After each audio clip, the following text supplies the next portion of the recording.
Hello students, my name is Mohit Bansal. Welcome to Mohit Bansal classes.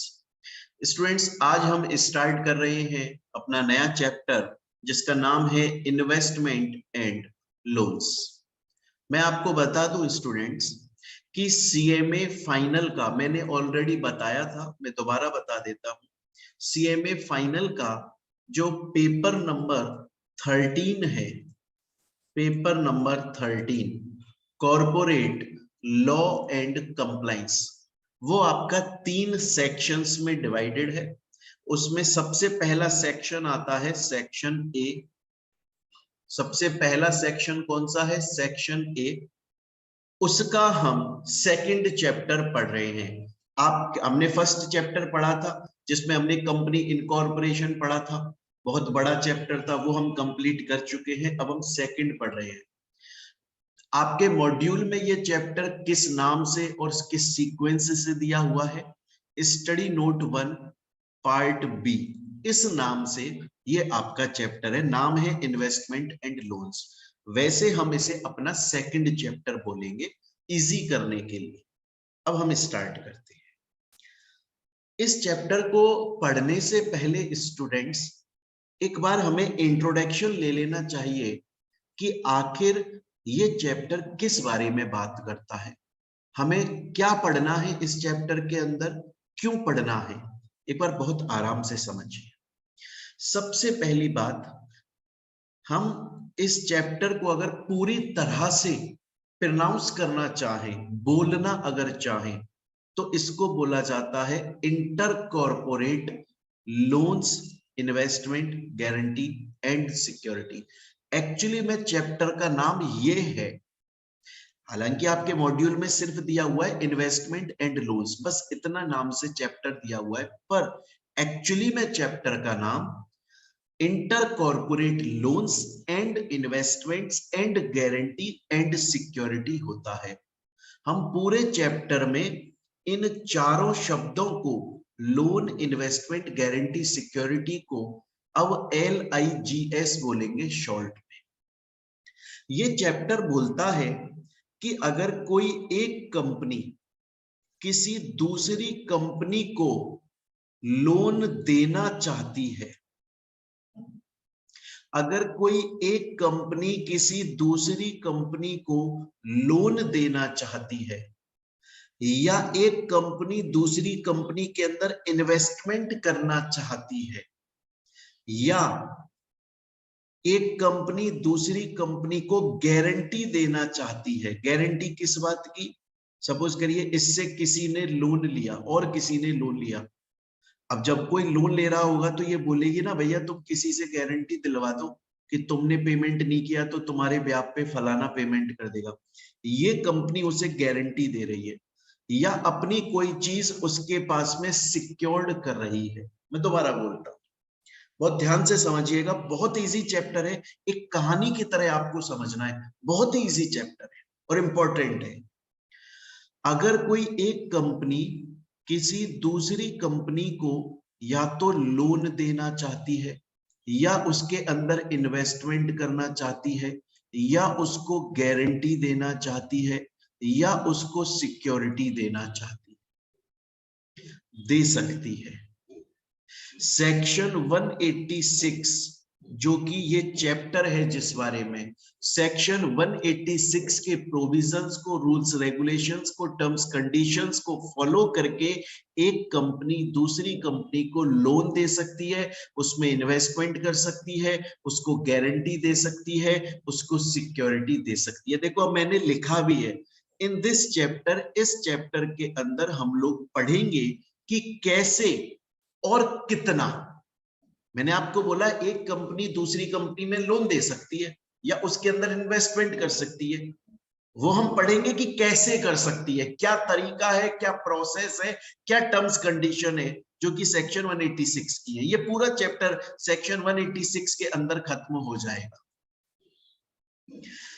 मैंने आपको बोला कर सकती है, लोन वोन दे सकती है, कैसे देगी वो हम पढ़ेंगे, और कितना देगी, कितनी क्वांटिटी तक लोन दिया जा सकता है, या इन्वेस्टमेंट किया जा सकता है, या गारंटी दी जा सकती है, या सिक्योरिटी दी जा सकती है, वो भी हम इस चैप्टर में पढ़ने वाले हैं। तो हम क्या पढ़ने वाले हैं इस चैप्टर में स्टूडेंट, दोबारा देख लो। हम इस चैप्टर के अंदर ये पढ़ने वाले हैं, देखिए, कि अगर कोई एक कंपनी किसी दूसरी कंपनी को लोन देना चाहती है, या उसके अंदर इन्वेस्टमेंट करना चाहती है, या उसको सिक्योरिटी देना चाहती है, या गारंटी देना चाहती है, तो कैसे दे सकती है और कितनी लिमिट में दे सकती है, इस चैप्टर के अंदर हमें ये पढ़ना है।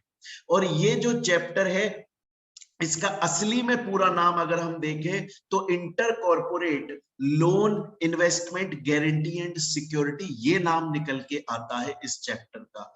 और ये सब सेक्शन 186 के अंदर लिखा हुआ है। इस चैप्टर में हम जो कुछ पढ़ने वाले हैं वो सब कुछ सेक्शन 186 के अंदर पढ़ेंगे हम। हालांकि एक सेक्शन में अलग से बताऊंगा, लेकिन वो अलग है। जो इस चैप्टर में हम सब कुछ पढ़ रहे हैं वो सेक्शन 186 के अंदर पढ़ेंगे।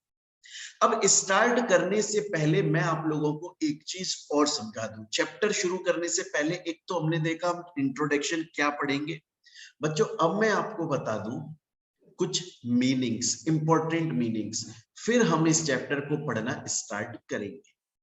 सबसे पहला क्वेश्चन कि इंटर कॉर्पोरेट इस शब्द का मतलब क्या होता है। इस शब्द का मतलब होता है between two corporates, between two corporates. Normally हम लोग क्या पढ़ते हैं कि कंपनी किसी इंडिविजुअल पर्सन को लोन दे रही है। नॉर्मली हम यही पढ़ते हैं कि कंपनी किसी इंडिविजुअल पर्सन को लोन दे रही है। लेकिन यहां पर हम क्या पढ़ने वाले हैं कि एक बॉडी कॉर्पोरेट किसी दूसरे बॉडी कॉर्पोरेट को लोन दे रही है। मतलब एक कंपनी किसी दूसरी कंपनी को लोन दे रही है, या किसी दूसरे बॉडी कॉर्पोरेट को, पार्टनरशिप फर्म को, बैंक को, बॉडी कॉर्पोरेट को, इंडिविजुअल पर्सन को लोन नहीं दिया जा रहा है, या उसमें इन्वेस्टमेंट नहीं किया जा रहा है, या उसमें गारंटी नहीं दी जा रही है, या उसको सिक्योरिटी नहीं दी जा रही है। बच्चों इस चैप्टर में अगर मैं कभी सिर्फ लोन शब्द का इस्तेमाल कर दूं, उसका मतलब मैं सब ये LIGS पूरा बोल रहा हूं, लोन इन्वेस्टमेंट गारंटी सिक्योरिटी, हम जो कुछ पढ़ रहे हैं इस चैप्टर में वो इन चारों के लिए पढ़ रहे हैं।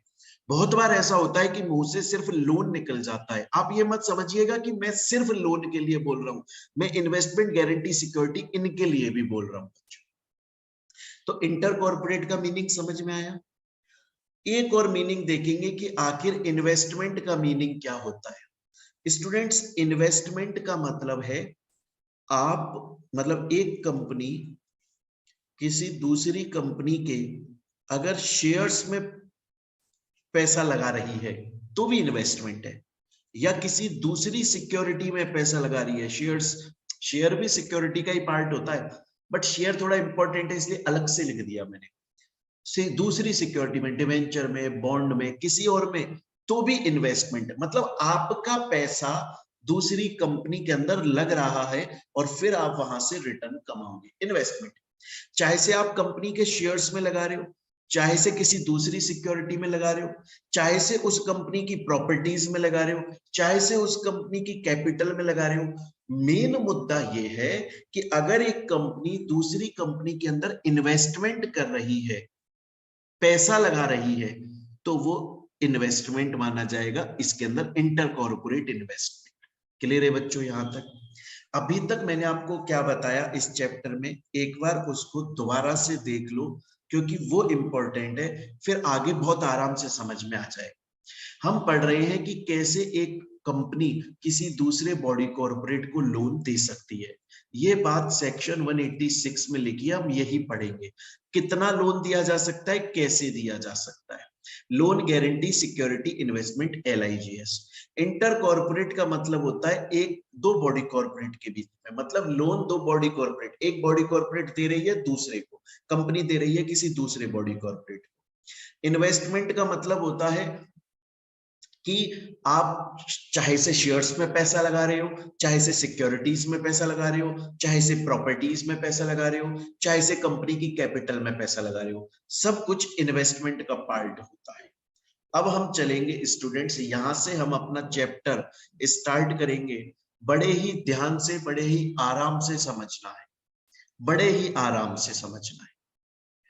सेक्शन 186 ये बोलता है कि एक कंपनी किसी दूसरी कंपनी को लोन दे सकती है, या उसके अंदर इन्वेस्टमेंट कर सकती है, या उसको गारंटी दे सकती है, या उसको सिक्योरिटी दे सकती है, सेक्शन 186 की टर्म्स कंडीशंस को फुलफिल करके। वो क्या है? वो सेक्शन 186 ये बोलता है, बड़े ध्यान से सुनिएगा, मेन टॉपिक पर आ गए हैं अब हम इस चैप्टर के। सेक्शन 186 ये बोलता है कि अगर कोई भी कंपनी दूसरी कंपनी को LIGS करने वाली है, लोन इन्वेस्टमेंट गारंटी सिक्योरिटी, कुछ भी करना चाहती है, तो कोई दिक्कत नहीं है। वो कंपनी सिर्फ अपने बोर्ड ऑफ डायरेक्टर्स की एक बोर्ड मीटिंग बुला ले, अपने बोर्ड ऑफ डायरेक्टर्स से बोले कि कंपनी जो है वो दूसरी कंपनी को लोन या गारंटी या सिक्योरिटी या इन्वेस्टमेंट करना चाहती है, और बोर्ड ऑफ डायरेक्टर की एक बोर्ड मीटिंग बुला ले। मेंबर्स को नहीं बुलाना, इतना हो हल्ला नहीं करना, सभी शेयर होल्डर्स मेंबर्स को नोटिस नहीं पहुंचाना, सिर्फ कंपनी के जो बोर्ड ऑफ डायरेक्टर है, मैक्सिमम 15 हो सकते, इससे ज्यादा तो हो भी नहीं सकते किसी कंपनी में। बोर्ड ऑफ डायरेक्टर को एक बोर्ड मीटिंग में बुला लो और उनसे बोर्ड रिजोल्यूशन पास करवा लो, मतलब उनसे अप्रूवल ले लो कि हम दूसरी कंपनी को लोन या गारंटी या सिक्योरिटी या इन्वेस्टमेंट देना चाहते हैं। अगर उस बोर्ड मीटिंग के अंदर बोर्ड ऑफ डायरेक्टर ने बोर्ड रिजोल्यूशन पास कर दिया, अगर बोर्ड ऑफ डायरेक्टर्स ने बोल दिया दे दो तो LIGS, मुझे कोई प्रॉब्लम नहीं है, कोई टेंशन नहीं है, सेक्शन 186 बोलता है हो जाएगा। तो हमने क्या पढ़ा? अगर एक कंपनी किसी दूसरे बॉडी कॉर्पोरेट को लोन या गारंटी या सिक्योरिटी या इन्वेस्टमेंट अगर करना चाहती है, कर सकती है, सिर्फ बोर्ड रिजोल्यूशन पास करके। हो हल्ला नहीं करना, कंपनी के बोर्ड मीटिंग बुला लो, बोर्ड ऑफ डायरेक्टर से बोर्ड रिजोल्यूशन पास करवा लो और लोन गारंटी सिक्योरिटी इन्वेस्टमेंट दे दो। लेकिन कितना देना है? एक लिमिट है, उस लिमिट के अंदर ही आपको लोन या गारंटी या सिक्योरिटी या इन्वेस्टमेंट देना है। सर क्या लिमिट है वो? कंपनी की paid up share capital plus free reserves plus securities premium account, इन तीनों का 60%, या फिर सिर्फ सिक्योरिटीज प्रीमियम अकाउंट और फ्री रिजर्व्स का 100% निकाल लो। इन दोनों में से जो भी ज्यादा आता है, कंपनी उतना लोन, बहुत ध्यान से सुनिएगा, कंपनी उतना लोन या गारंटी या सिक्योरिटी या इन्वेस्टमेंट बोर्ड रिजोल्यूशन से कर सकती है। स्टूडेंट बोला मतलब सर आप ये बोल रहे हो अगर एक कंपनी किसी दूसरी कंपनी को LIGS में से कुछ भी करना चाहती है, सिर्फ बोर्ड रिजोल्यूशन से कर सकती है, लेकिन एक लिमिट है।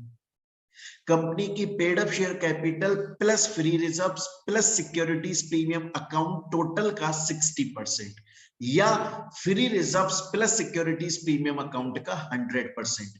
कंपेयर कर लो, जो ज्यादा आए उतना मैक्सिमम ये अमाउंट है, लास्ट ये अमाउंट है जो कि LIGS के नेचर में कंपनी दे सकती है by just passing board resolution. Sir got it, but what will happen if any company wants to give LIGS exceeding this limit? अगर कोई कंपनी इस लिमिट से ज्यादा, अगर कोई कंपनी इस लिमिट से ज्यादा LIGS करना चाहती है, तो क्या होगा? क्या तब नहीं कर सकती? क्या तब company loan guarantee security investment नहीं दे सकती इस लिमिट से ज्यादा? 60 या 100%, विच एवर इज हायर से कर सकती है, लेकिन उस केस में बोर्ड रिजोल्यूशन नहीं, उस केस में स्पेशल रिजोल्यूशन पास करवाना पड़ेगा मेंबर से जनरल मीटिंग में। तो स्टूडेंट बोलता है मतलब सर आप ये बोलना चाहते हो, आप ये बोलना चाहते हो if any company wants to make LIGS in any other body corporate, then that company can do so, वो कर सकती है by just passing board resolution only, but if LIGS is with in the limit. अगर LIGS आप इस limit के अंदर, which ever is higher जो आ रहा है उस लिमिट के अंदर अगर आप कर रहे हो तो आप बोर्ड रिजोल्यूशन से कर सकते हो। उस लिमिट से ज्यादा अगर आप करना चाहते हो तो आपको स्पेशल रिजोल्यूशन से करना पड़ेगा। Sir got it. एक और चीज इसमें अभी 2 पॉइंट और बताऊं, फिर मैं आपको प्रॉपर इसका एक क्वेश्चन सॉल्व करवाऊंगा बच्चों, पूरा क्वेश्चन सॉल्व करेंगे, आपका एक एक कंसेप्ट सॉल्व हो जाएगा। आप लोग अपनी कॉपियां लेकर बैठना, मेरे साथ साथ क्वेश्चन सॉल्व करना, ये पूरे 5 पॉइंट एक ही बार में आपके क्लियर हो जाएंगे। बट 2 पॉइंट पहले उससे समझ लो। नॉर्मली क्या होता है बच्चों, जब भी हम बोर्ड रिजोल्यूशन पास करने की बात करते हैं तो उसका मतलब होता है 51% कंसेंट। कहने का मतलब एक कंपनी ने बोर्ड मीटिंग करी, उसके अंदर 12 डायरेक्टर्स आए, उनके सामने एक प्रपोजल रखा गया, उस पर उन्होंने वोट दी। वो प्रपोजल कब अप्रूव हो जाएगा, कब रिजोल्यूशन बन जाएगा, अगर 51% या उससे ज्यादा डायरेक्टर्स हाँ बोल दे, मतलब 12 का मोर देन 50%। मतलब अगर 7 डायरेक्टर या उससे ज्यादा डायरेक्टर 7 और मोर हाँ बोल दें तो बोर्ड रिजोल्यूशन पास हो जाएगा। ऐसा हमेशा होता है, लेकिन सेक्शन 186 बोलता है कि मेरे वाले केस में बोर्ड रिजोल्यूशन का मतलब 51% कंसेंट नहीं है, मोर देन 50% कंसेंट नहीं। मेरे वाले केस में बोर्ड रिजोल्यूशन का मतलब है जितने डायरेक्टर्स आए हैं वो सभी कंसेंट दें, सभी अप्रूव करें, सभी अप्रूव करें। एग्जाम्पल के तौर पे बहुत ध्यान से सुन लीजिए बच्चों, रिलायंस कंपनी LIGS करना चाहती है, विद इन दी लिमिट है, वो लिमिट में कर रही है, तो बोर्ड मीटिंग बुलाई, उसमें उनके 10 डायरेक्टर आए उस बोर्ड मीटिंग के अंदर, उसमें से 7 डायरेक्टर्स ने बोला अप्रूव कर दो, 3 ने मना कर दिया। क्या वो कंपनी अब ये LIGS कर सकती है? नहीं, क्योंकि नॉर्मल केस में तो बोर्ड रिजोल्यूशन का मतलब मोर देन 50% होता है, लेकिन सेक्शन 186 में ऑल डायरेक्टर्स, ऑल, इवन अगर 9 डायरेक्टर्स ने अप्रूव करा होता और एक डायरेक्टर मना करता तो भी नहीं हो सकता, क्योंकि हमारा सेक्शन 186 बोलता है कि बोर्ड रिजोल्यूशन से आप इस लिमिट के अंदर LIGS कर सकते हो, बट बोर्ड रिजोल्यूशन यहां पर 100%, सभी डायरेक्टर्स की एक्सेप्टेंस चाहिए, एक सिंगल भी मना नहीं करेगा। स्टूडेंट बोलता है सर अभी तक मैं ये समझा हूं कि सेक्शन 186 के हिसाब से एक कंपनी किसी दूसरे बॉडी कॉर्पोरेट को लोन दे सकती है, या उसके अंदर इन्वेस्टमेंट कर सकती है, या उसको गारंटी दे सकती है, या सिक्योरिटी दे सकती है, सिर्फ बोर्ड रिजोल्यूशन पास करके, सिर्फ बोर्ड ऑफ डायरेक्टर्स की अप्रूवल लेकर। मेंबर्स से झंझट पालना ही नहीं है, लंबा चौड़ा हल्ला मचाना ही नहीं है, सिर्फ बोर्ड ऑफ डायरेक्टर से पूछ के कर सकते हैं। बट हमारी paid up share capital plus free reserves plus securities premium account तीनों का 60%, या पेड अप शेयर कैपिटल को हटा दो, फ्री रिजर्व्स और सिक्योरिटीज प्रीमियम अकाउंट इन दोनों का 100%, जो भी ज्यादा आता है उतने तक अगर LIGS कर रही है तो बोर्ड रिजोल्यूशन, उससे ऊपर स्पेशल। और यहां बोर्ड रिजोल्यूशन इस सेक्शन में 186 में LIGS के केस में 100% consent of directors presented in the meeting, presented in the meeting. Clear? Example के तौर पे अब एक और चीज समझिए, रिलायंस कंपनी, सेम एग्जाम्पल ले रहा हूं, LIGS करना चाहती है, विद इन दी लिमिट है, बोर्ड मीटिंग बुलाई, 10 डायरेक्टर आए, कंपनी में एक्चुअली में 15 डायरेक्टर है, मीटिंग में 10 आए, उनके सामने प्रपोजल रखा गया, उनमें से 6 डायरेक्टर्स ने वोट दी, चाहे से फेवर में दी चाहे से अगेंस्ट में दी, वोट सिर्फ 6 ने दी, बाकी के 4 डायरेक्टर गूंगे और बहरों की तरह सिर्फ बैठे रहे, ना हाँ बोले ना बोले, ना अप्रूवल दिया ना रिजेक्ट किया, एकदम गूंगे बहरों की तरह चुपचाप बैठे रहे। तो हमें किसका 100% लेना है? इसका। Who directors who are presented and voting at the meeting।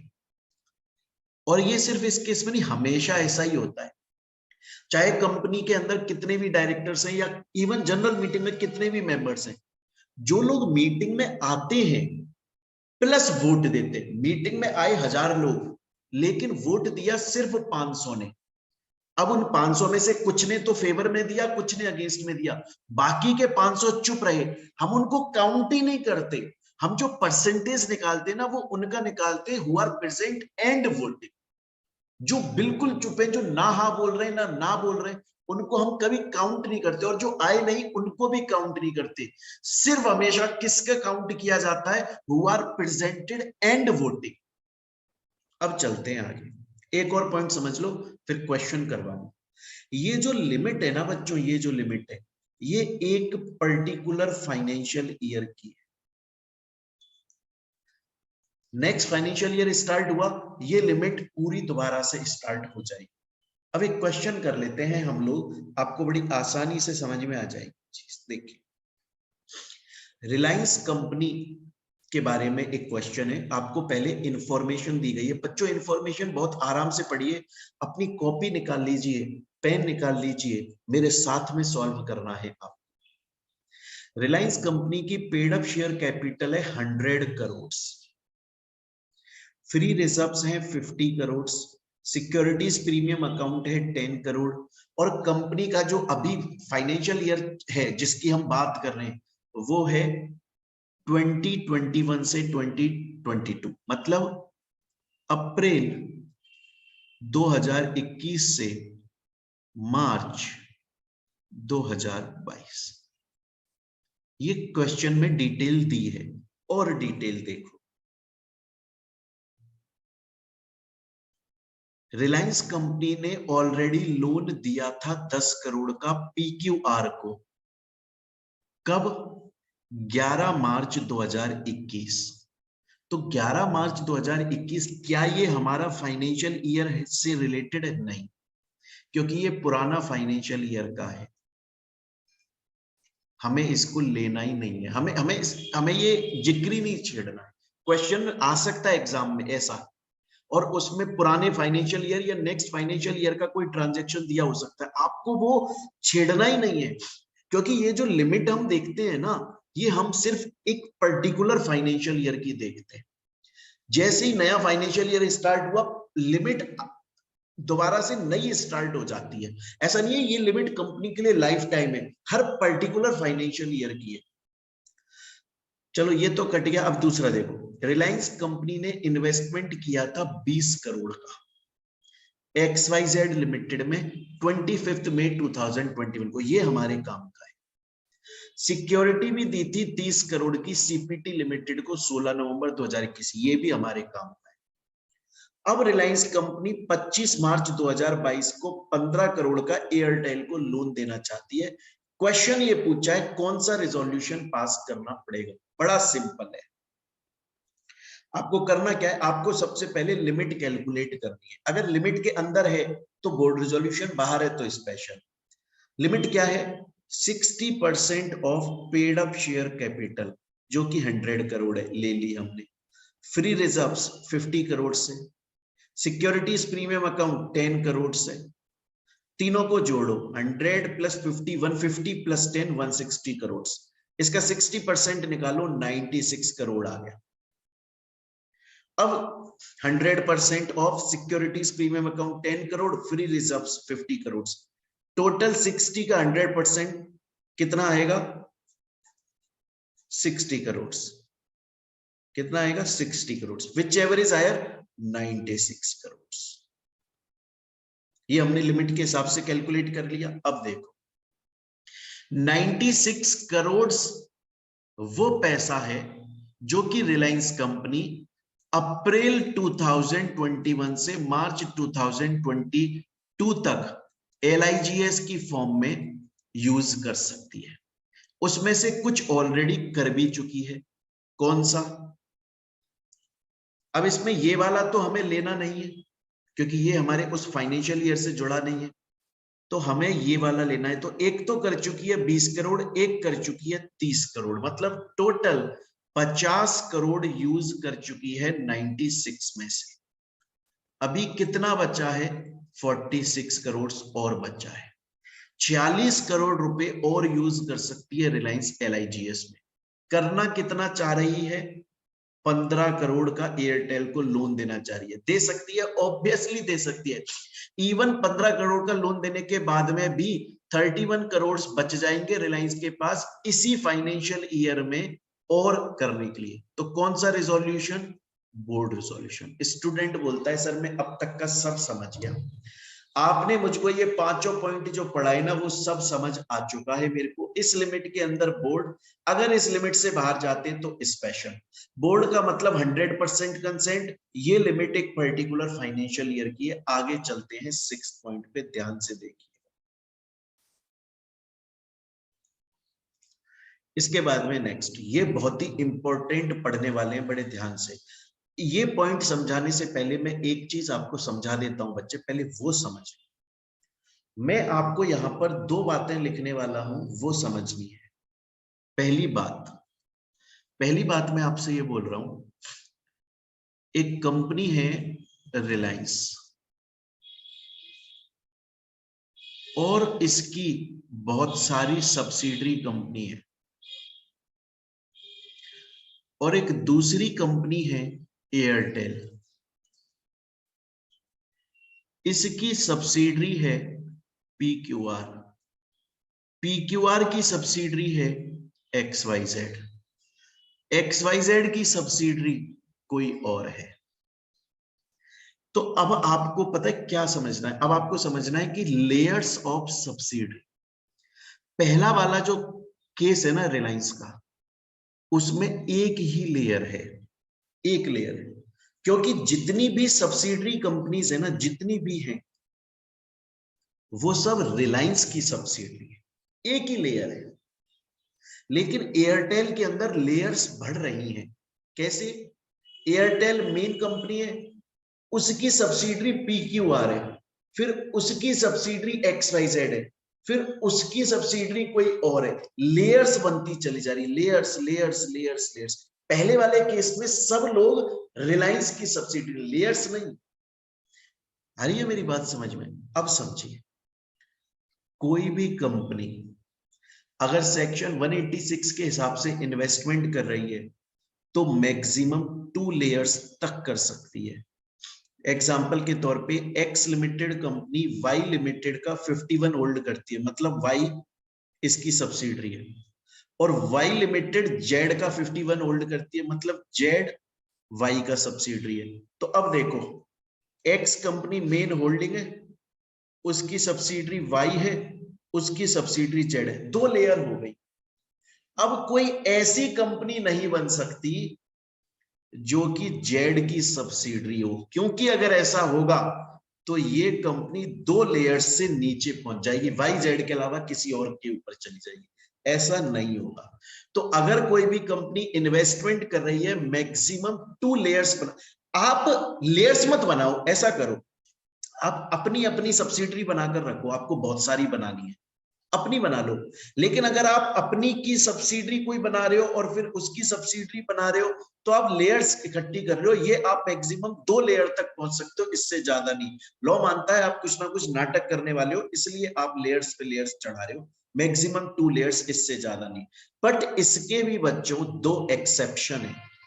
कि 2 लेयर से ज्यादा में भी इन्वेस्टमेंट हो सकता है, लेकिन वो एक्सेप्शन के अंदर ही हो सकता है। पहला, आपकी जो कंपनी है वो इंडिया से बाहर इनकॉर्पोरेटेड है, या फिर दूसरा, आप 2 लेयर से ज्यादा की लेयर्स बना रहे हो क्योंकि आपको किसी लॉ ने बोला है। अभी तक कानून क्या बोलता है कि सिर्फ 2 लेयर्स तक इन्वेस्टमेंट हो सकता है। क्या यह कानून बदल नहीं सकता? क्या ये कानून कल को कुछ और भी तो, या कोई दूसरा कानून आ जाए और किसी पर्टिकुलर कंपनी से बोले कि नॉर्मली सभी कंपनी तो 2 लेयर तक ही इन्वेस्टमेंट कर सकती है, बट तुमको 2 लेयर से ज्यादा करने की परमिशन है, तो वो कर लेगी अगर लॉ बोले। तो सेकंड पॉइंट। और पहला पॉइंट, अगर कंपनी आउटसाइड में, क्योंकि वहां पर बाहर का लॉ चलेगा, हमारा लॉ नहीं चल पाए। स्टूडेंट बोलता है सर यहां तक समझ गया, आगे चल। बड़े ध्यान से समझिए, मैं डायरेक्ट एग्जांपल समझाऊंगा 7th पॉइंट के लिए। ओयो कंपनी है, वो रिलायंस को लोन देना चाहती है। अच्छा, उसने खुद ने एचडीएफसी बैंक से लोन लिया हुआ है। आपको पॉइंट पढ़ने हैं अलग अलग। ये जो ओयो कंपनी आपको दिख रही है, ये रिलायंस को लोन देना चाहती है, पहला पॉइंट। अच्छा, इसने खुद ने एचडीएफसी बैंक से लोन लिया हुआ है और जो चल रहा है, मतलब सबसिस्ट। सबसिस्ट का मतलब चल रहा है। ये ओयो कंपनी, इसने एचडीएफसी बैंक से लोन लिया हुआ है, उसका ये हमेशा टाइम पर इंटरेस्ट पेमेंट करती है, मतलब नो डिफॉल्ट इन पेमेंट और रीपेमेंट, डिफॉल्ट नहीं करी। प्लस रिलायंस को जो लोन देना चाहती है अभी, वो लिमिट के अंदर दे रही, विच एवर इज हायर वाली। क्वेश्चन ये है कि क्या ओयो कंपनी अब अगर रिलायंस को लोन देना चाहती है तो लोन देने से पहले एचडीएफसी बैंक से पूछना पड़ेगा? नहीं सर, क्यों? क्योंकि समझिए, सुनिएगा, अगर कोई कंपनी किसी दूसरे को लोन या गारंटी या सिक्योरिटी या इन्वेस्टमेंट देना चाहती है, और अगर उसने खुद ने किसी से लोन लिया हुआ है, तो उसको लोन देने से पहले इससे अप्रूवल लेनी पड़ेगी। अगर ओयो कंपनी रिलायंस को लोन देना चाहती है, तो उसने, ओयो ने खुद ने जिससे लोन लिया हुआ है, उससे पहले अप्रूवल लेनी पड़ेगी लोन, गारंटी, सिक्योरिटी, इन्वेस्टमेंट देने के लिए। कब? अगर या तो इधर वो डिफॉल्ट करती है रीपेमेंट करने में, पेमेंट करने में, जिससे लोन लिया हुआ है उसको, और ये जो लोन अभी दिया जा रहा है वो एक्सीड कर रहा है लिमिट को। इन दोनों में से अगर कोई भी कंडीशन है, तो ओयो को एचडीएफसी बैंक से प्रायर अप्रूवल लेनी पड़ेगी लोन देने से पहले या एलआईजीएस करने से पहले। अगर वो टाइम पर रीपेमेंट करती है, कोई डिफॉल्ट नहीं है, प्लस ये लोन भी लिमिट के अंदर है, तो फिर उस केस में उसे एचडीएफसी से कोई भी अप्रूवल लेने की जरूरत नहीं। ये बात है हमारा 7th पॉइंट। स्टूडेंट बोलता है सर बहुत आराम से, प्यार से समझ में आ गया, आगे चलते हैं। चलिए, क्वेश्चन ये आता है कि सर एक बात बताइए, आज अगर एक कंपनी है एयरटेल, उसको लोन चाहिए, तो सर वो किसी दूसरी कंपनी के पास क्यों जा रही है लोन लेने के लिए? क्यों वो किसी बैंक से लोन नहीं ले लेती? तो इसका आंसर ये है कि 2 वजह से जा रही है। पहली वजह कि जिस भी कंपनी से वो लोन ले रही है, वो उसको कम इंटरेस्ट रेट पर लोन दे रही होगी, लोअर इंटरेस्ट रेट। दूसरा, उसका बिजनेस रिलेशनशिप भी अच्छे से बिल्डअप हो जाएगा, क्योंकि वो टाइम पे रिपेमेंट करेगी, तो इस कंपनी को भरोसा बनेगा और एक रिलेशनशिप बनेगा। इन 2 वजह से ये कंपनी बैंक से लोन ना लेकर इस कंपनी से लोन ले रही है। स्टूडेंट बोलता है मैं समझ गया आपकी बात को सर, लेकिन एक बात बताओ, आपने बोला कि ये कंपनी इस दूसरी कंपनी से लोन इसलिए ले रही है, बैंक से नहीं ले रही है, इस कंपनी से ले रही है क्योंकि ये कंपनी कम इंटरेस्ट रेट पर लोन दे रही है। कितना कम? इस हिसाब से तो ये कंपनी बहुत कम इंटरेस्ट रेट कर देगी और फिर तो सब इससे लेने लग जाएंगे, फिर तो बैंकों के काम धंधे खत्म हो जाएंगे। नहीं नहीं, लिमिट है। ये कम इंटरेस्ट रेट पे लोन दे सकती है, पर एक लिमिट है, उससे नीचे नहीं जा सकती। सर वो क्या लिमिट है? अब उसे अच्छे से समझो। एक कंपनी रिलायंस है जो लोन या गारंटी या सिक्योरिटी इन्वेस्टमेंट कर रही है 3 साल के लिए। एक एयरटेल है, वो लोन गारंटी सिक्योरिटी इन्वेस्टमेंट 1 साल के लिए। एक टाटा है, वो 5 साल के लिए। तो ये कम इंटरेस्ट रेट पे लोन दे सकती है। कितना? एक्चुअली में क्या होता है, गवर्नमेंट ना खुद भी सिक्योरिटीज इशू करती है। गवर्नमेंट सिक्योरिटीज इशू करती है, आपको पता होगा, मनी मार्केट में करती है गवर्नमेंट सिक्योरिटीज इशू। और वो कितने टाइम के लिए इशू करती है? या तो 1 साल के लिए, या 3 साल के लिए, या 5 साल के लिए, या 10 साल के लिए। ये टेन्योर होता है गवर्नमेंट सिक्योरिटी। जो जैसे कंपनी शेयर इशू करती है, गवर्नमेंट अपनी सिक्योरिटी इशू करती है, या तो 1 साल, या 3 साल, या 5 साल, या 10 साल इनके लिए। उसमें वो इंटरेस्ट देती है लोगों को। जिन लोगों ने गवर्नमेंट का सिक्योरिटी खरीदी उनको गवर्नमेंट इंटरेस्ट देती है, क्योंकि लोगों ने पैसा दिया गवर्नमेंट को। सिक्योरिटी खरीदी मतलब पैसा दिया, तो गवर्नमेंट उनको इंटरेस्ट देती है। जितना इंटरेस्ट गवर्नमेंट दे रही है, आप उससे कम नहीं जा सकते। तो रिलायंस वाला कितने के लिए इशू कर रहा है? 3 साल के लिए। इसको देखना है, ये 3 साल वाला। एयरटेल कितने के लिए दे रहा है? 1 साल वाला, तो इसको 1 साल वाला। इस वाले में इंटरेस्ट रेट जितनी गवर्नमेंट दे रही है उससे कम ये नहीं दे सकती। 3 साल वाले में इंटरेस्ट रेट गवर्नमेंट जितनी दे रही है उससे कम ये नहीं दे सकती। टाटा 5 साल के लिए कर रहा है, इसे 5 साल वाली इंटरेस्ट रेट देखनी है, उससे कम ये नहीं दे सकती। सर अगर सपोज करो टाटा 5 के लिए नहीं, 6 साल के लिए दे रही है, 7 साल के लिए दे रही है। हाँ, तो गवर्नमेंट की सिक्योरिटी तो है नहीं सर 6 साल 7 साल। गवर्नमेंट ने तो सिर्फ 1 साल, 3 साल, 5 साल, 10 साल की निकाली है। अरे तो पास वाला देखो ना, 6 साल के लिए टाटा दे रही है, 7 साल के लिए टाटा दे रही है लोन गारंटी सिक्योरिटी इन्वेस्टमेंट। उनके पास में कौन सा आ रहा है? 5 साल आ रहे हैं ना, तो वही वाला ले लो। अगर टाटा 9 साल के लिए दे रही है तो उसके पास में कौन सा आ रहा है? 10 वाला, वो वाला ले लो। अब इसके लिए एक बार आप इस प्रोविजन को पढ़े अच्छे से, आपको आराम से समझ में आ जाएगा। देखो, no loan shall be given at a rate of interest lower than prevailing yield of 1 year or 3 year or 5 year or 10 year of government security closest to the tenor of loan।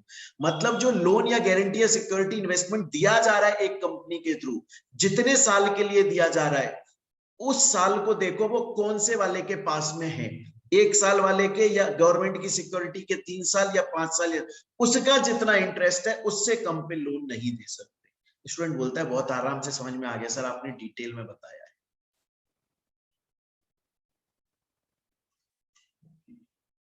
आगे चलते हैं। एक company है Airtel. मैं आपसे question पूछूंगा बच्चों, आपको जवाब देना है। एयरटेल कंपनी ने पब्लिक से पैसा एक्सेप्ट किया था, जिसे हम डिपॉजिट बोलते हैं। क्या होता है ना, कंपनियां ऑफर लाती हैं मार्केट में।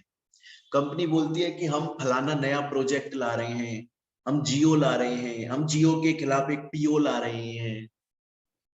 अरे बात समझिए, आप हमें पैसा, पब्लिक से बोलती है पब्लिक पैसा इन्वेस्ट करो, इतने साल के लिए हम ला रहे हैं, आप पैसा इन्वेस्ट करो।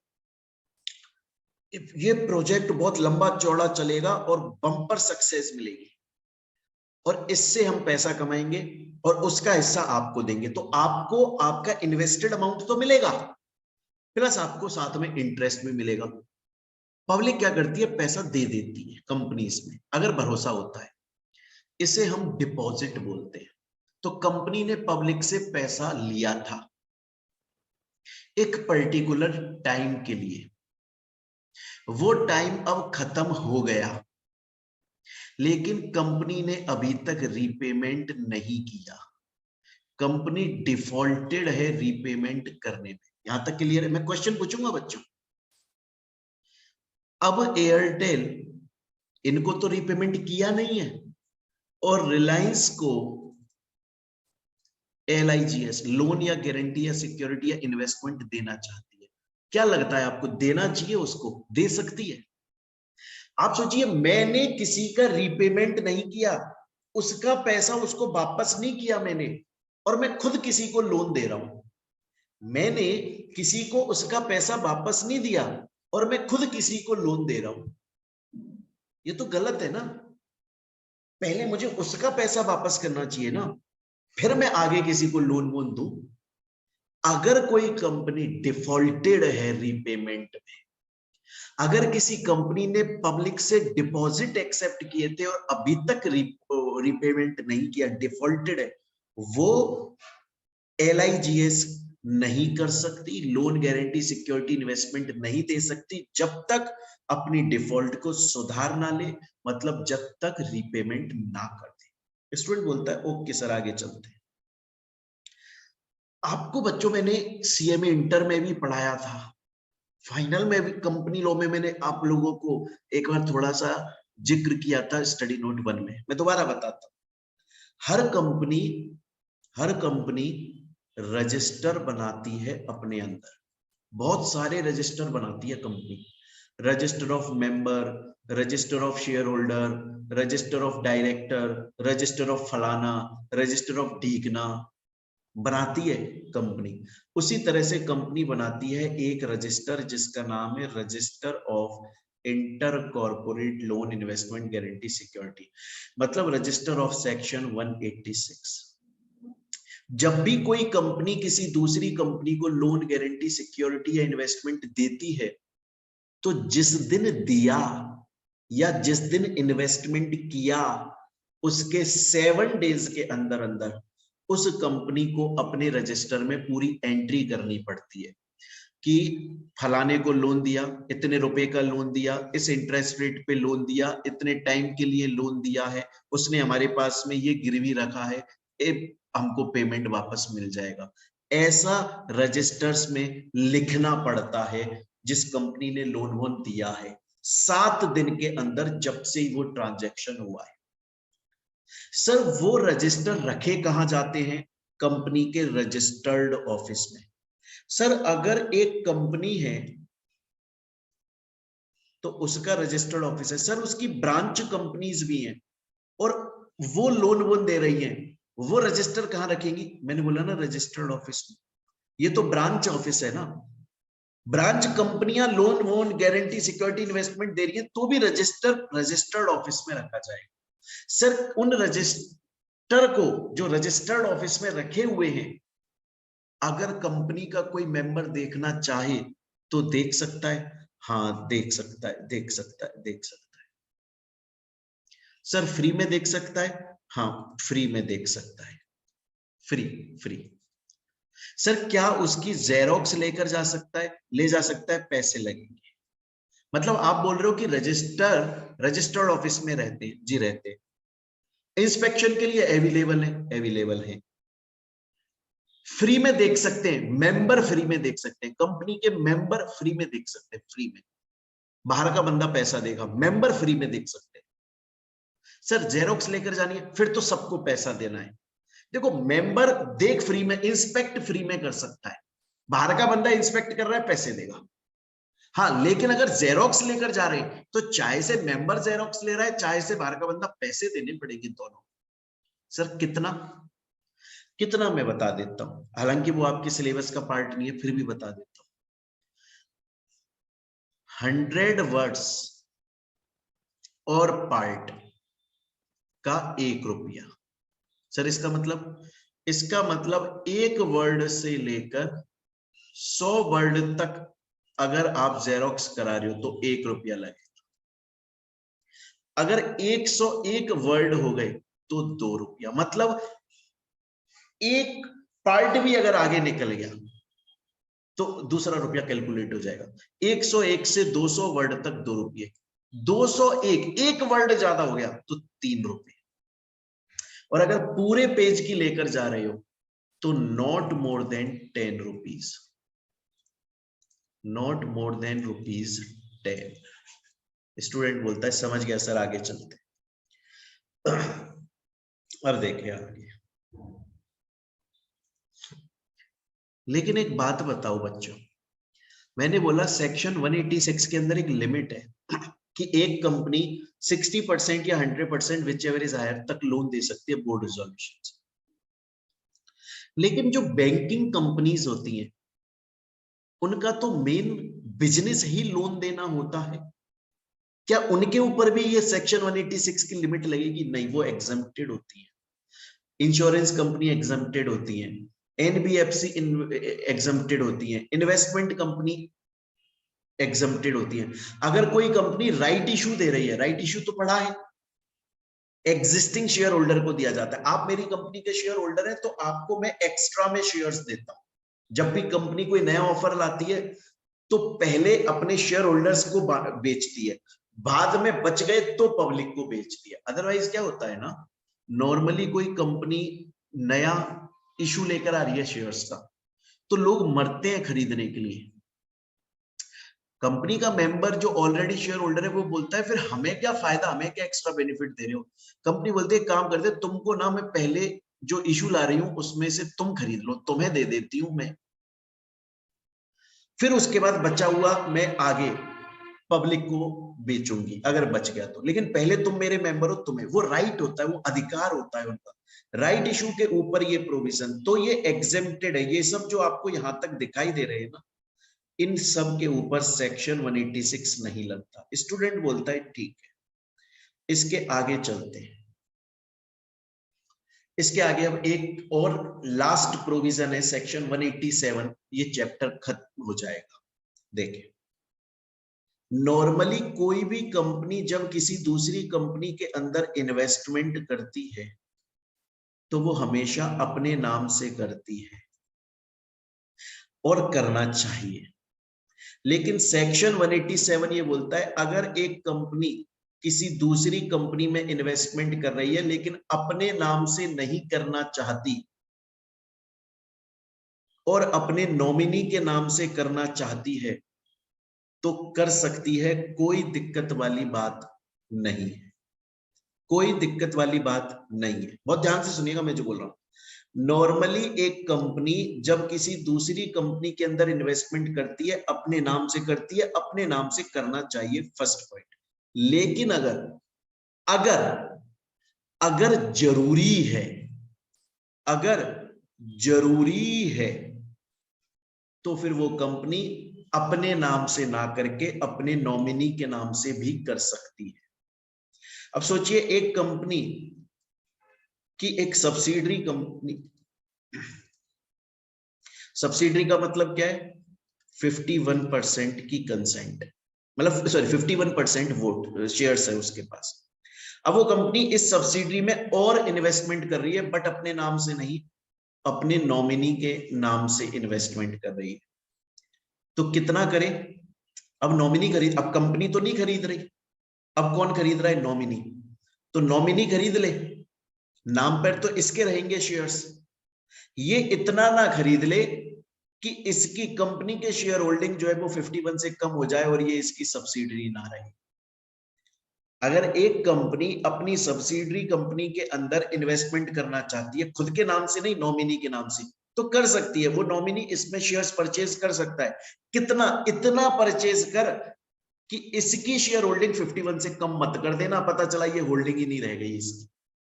स्टूडेंट बोलता है सर मैं समझ गया यहां तक, और बाकी जो है वो दोबारा से रिपीटेड है कि अगर ऐसा कुछ है तो इसका रजिस्टर अलग से, जैसे हमने सेक्शन 186 का रजिस्टर देखा था कंपनी के अंदर बनता है, उसी तरह से सेक्शन 187 का भी रजिस्टर बनता है। दैट्स इट, यहीं तक आपको पढ़ना है। तो मैं अब आपको बता दूं स्टूडेंट्स, हमने वो ने चैप्टर पढ़ा सेक्शन 186 इंटर कॉर्पोरेट लोन। इसमें बड़ी अच्छे से एक चीज समझ लो, हम सीएमए फाइनल का लॉ पढ़ रहे हैं, पेपर नंबर 13, उसका सेक्शन 1 कंपनीज एक्ट का स्टडी नोट 1 का पार्ट भी है इन्वेस्टमेंट एंड लोन। ये चैप्टर का नाम आपके मॉड्यूल में दिया है। तो सेक्शन 186 यहाँ पे खत्म हो चुका है, लेकिन आपके चैप्टर में थोड़ा सा पार्ट और दिया है डिपॉजिट का, उसको भी हम पढ़ेंगे, जो सेक्शन 73 से लेकर 76 तक हमें पढ़ना है। हालांकि होने को तो ये सेपरेट चैप्टर होता है एक्चुअली में, लेकिन आपके जो सीएमए मॉड्यूल है ना, उसके अंदर डिपॉजिट को इसी चैप्टर में लपेट दिया उन्होंने, बस ऐसी लपेट दिया, जबकि इसे सेपरेटली चैप्टर बना के देना चाहिए था। तो देखा जाए तो इन्वेस्टमेंट एंड लोन हमारा कंप्लीट हो गया सेक्शन 186 के हिसाब से, बट वो चैप्टर जो है ना स्टडी नोट 1 का part B investment and loan, उसका मॉड्यूल के हिसाब से हमने आधा हिस्सा अभी और पढ़ना है, क्योंकि उसमें आपका डिपॉजिट और दिया हुआ है, तो वो हम अपने नेक्स्ट लेक्चर में पढ़ लेंगे। अगर आप हमारी कंप्लीट क्लासेस या नोट्स खरीदना चाहते हैं तो मैं आपको बता देता हूं, आप हमारे ऐप के थ्रू परचेज कर सकते हैं। गूगल प्ले स्टोर पर जाकर टाइप करें मोहित बंसल क्लासेस, या वीडियो के डिस्क्रिप्शन में आपको हमारे ऐप और वेबसाइट दोनों का लिंक मिल जाएगा। आप गूगल ड्राइव पर भी हमारी क्लासेस परचेज कर सकते हैं इस नंबर पर कॉन्टेक्ट करके। मैं बता देता हूं स्टूडेंट्स, जब आप हमारी क्लासेस परचेज करोगे तो हमारी क्लासेस के अंदर आपको एक तो कंप्लीट क्लासेस मतलब सिलेबस पूरा होता है, उसमें हम स्कैनर हाथ की हाथ सॉल्व करवाते हैं। उसके अंदर आपको हार्ड कॉपी नोट्स मिलेंगे होम डिलीवरी, उसके अंदर आपको सॉफ्ट कॉपी नोट्स भी मिलेंगे, दोनों मिलते हैं। उसके अंदर आपको एमसीक्यू की क्लासेस और नोट्स वो भी मिलेगी। और बच्चों इसके अलावा मैं आप लोगों को बता दूं कि फ्री टेस्ट सीरीज के लिए आप एलिजिबल रहोगे, टेस्ट सीरीज का अलग से पैसा नहीं लगेगा। और स्टूडेंट ये सब कुछ आपके एग्जाम तक अनलिमिटेड रहेगा, आप कितनी भी बार रिवाइज कर लें। क्लियर है? तो स्टूडेंट्स यहाँ ये हमारी क्लासेस हैं, आप चाहें तो नोट्स भी मिल जाएंगे आपको, इस नंबर पर कांटेक्ट कर सकते हैं या ऐप के थ्रू परचेज कर सकते हैं। चलिए बच्चों, मिलते हैं अब हम नेक्स्ट वीडियो के अंदर। थैंक यू बच्चों।